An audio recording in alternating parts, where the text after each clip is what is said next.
चला मुलांनो, आपण आता सर्व अक्षरांवर ऐची मात्रा लावून ते वाचूयात.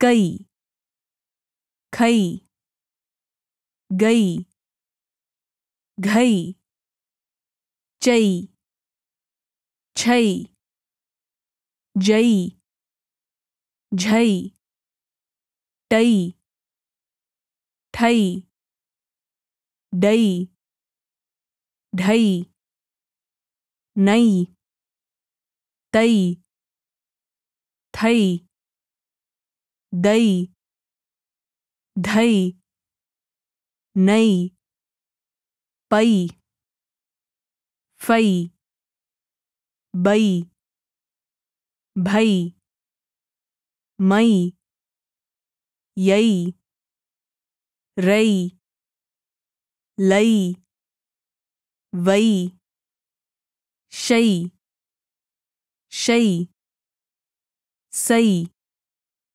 है. आमच्यासोबत शिकल्याबद्दल धन्यवाद. तुमचा दिवस चांगला जावो.